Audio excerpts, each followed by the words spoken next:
এদিকে ব্রজগোপীরা কৃষ্ণচন্দ্র তো বস্ত্র চুরি করে রেখে দিয়েছে, কিন্তু এইভাবে কি কৃপা পাওয়া যায়? তাই ব্রজগোপীরা বুঝতে পারলে এইভাবে কৃষ্ণচন্দ্রের কৃপা পাওয়া যাবে না। তাই তারা কি করলো? সবকিছু ছেড়ে দিয়ে, ওই লজ্জা ঘৃণা ভয় মাগো তিন থাকতে নয়, সবকিছু ছেড়ে দিয়ে হেমদণ্ড বাহুদুলি হা কৃষ্ণ প্রাণ কৃষ্ণ বলি ভগবান শ্রীকৃষ্ণচন্দ্রকে যখন ডাকলেন, তখন আমার ভগবান আর স্থির থাকতে পারলেন না।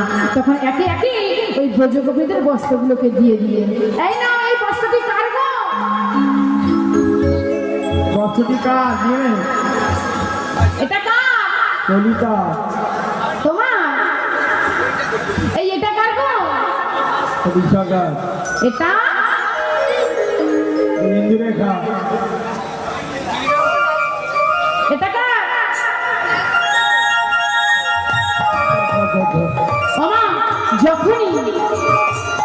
যখনই ভগবান শ্রীকৃষ্ণচন্দ্র ব্রজগোপীদের বস্ত্রগুলোকে দিয়ে দিলেন, সঙ্গে সঙ্গে ব্রজগোপীরা বলে উঠল, ছি ছি ছি ছি ছি ছি ছি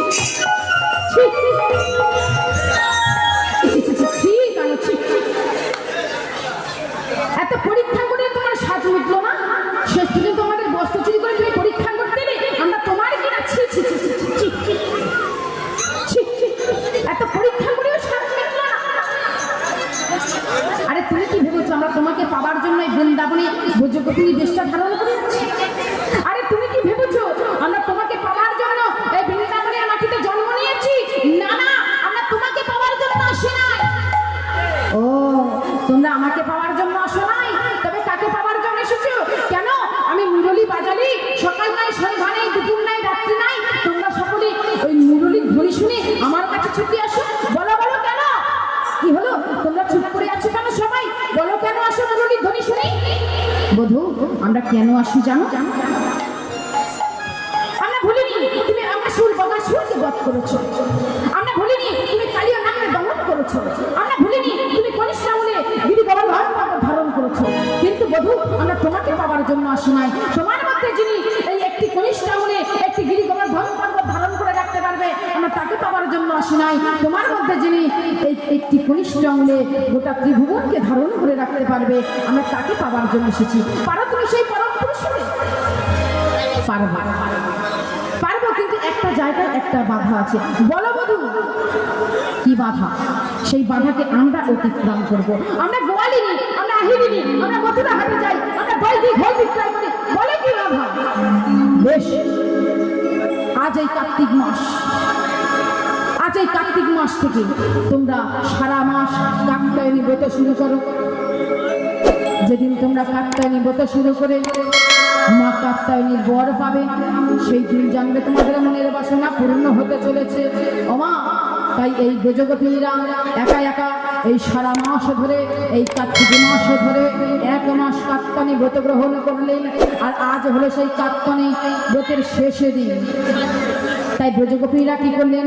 যার ঘরে যেমন নৈবেদ্য ছিল, সেই নৈবেদ্য নিয়ে তারা চলেছেন কোথায়? ওই রাতের অন্ধকারে চলেছেন কোথায়? ওই যমুনার তটে এসে ব্রজগোপীরা বালুকা দিয়ে একটি কাত্যায়নী মূর্তি করে সেই কাত্যায়নী মায়ের পূজা আরম্ভ করলেন। কেমন ভাবে আরম্ভ করলেন? ও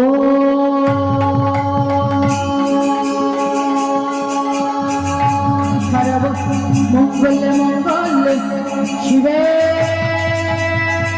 সর্বার্থ স্বাধিকে শরণ্যে ব্রহ্মে গৌরী নারায়ণ নমস্তে সৃষ্টি স্থিতি বিনাশায় শক্তিভূত সনাতনী গুণাশ্রয়া নারায়ণ নমস্তে শরণাগত বিনাশার্য পরিত্রাণে করণ্যে সর্বশাস্ত্র হর দেবী নারায়ণ নমস্তে নারায়ণ নমস্তে নারায়ণ নমস্তে মা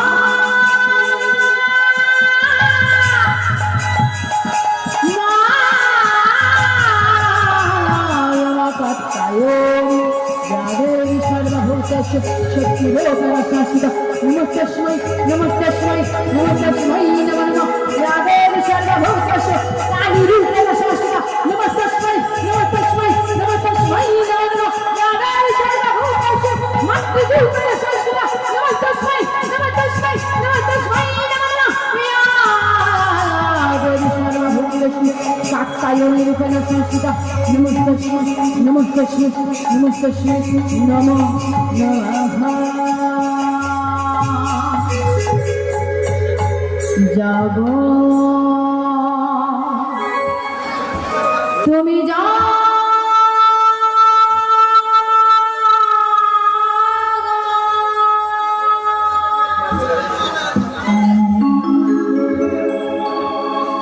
জাগো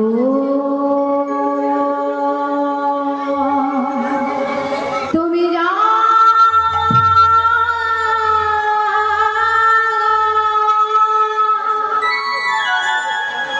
জাগো দুর্গা জাগো দশ ভোগা জাগো দশ প্রহরণ ধারিণী অভয় শক্তি বলো তো গায়নে তুমি জাগো উলুধ্বনি জাগো তুমি জাগো জাগো তুমি জাগো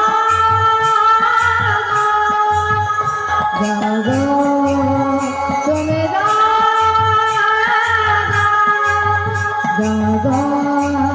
তুমি জাগো হে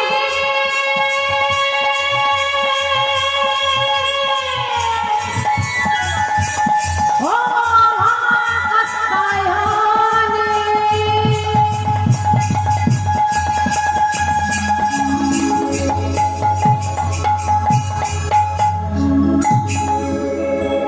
শান্ত হও, শান্ত হও বৎস, বলো তোমরা কি চাও? তোমাদের প্রতি আমি সন্তুষ্ট হয়েছি, বলো কি চাও? মা মাগো, তুমি তো সবই জানো না, আমরা ওই পঞ্চম রসের পুরুষকে, ওই পূর্ণ আনন্দময়কে প্রতিরূপে পেতে চাই মা। তথাস্তু, তোমাদের মনের বাসনা পূর্ণ হোক। শোনো, যেই দিন বৃন্দাবনে গগনমণ্ডলে শারদীয়া পূর্ণিমার চন্দ্র পূর্ণ রাত রূপে দর্শন দেবে, সেই দিন তোমরা জানবে তোমাদের মনের বাসনা পূর্ণ হতে চলেছে। যাও যাও, আজ তোমরা যে যার ঘরে ফিরে যাও। শ্যাম মোহন মদনে মাতি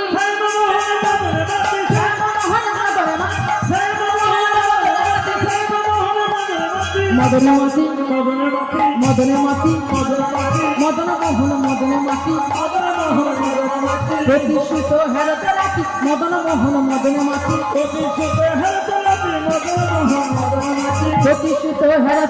মদন মোহন মদনে মাতি। একে মদন আবার মদনে মাতলেন, যে মদন শিবের ধ্যান ভঙ্গ করতে গিয়ে নিজের দেহটাকে খুলিয়েছিলেন। সাথে মদনের স্ত্রী, মদনের স্ত্রীকে নিয়ে কি করছেন? যখন দেখলেন অনাদির আদি প্রাণ গোবিন্দ সেই পূর্ণ আনন্দময় হতে চলেছি, তাই কি করলেন? এই গোবিন্দ চরণে নিজেকে সমর্পণ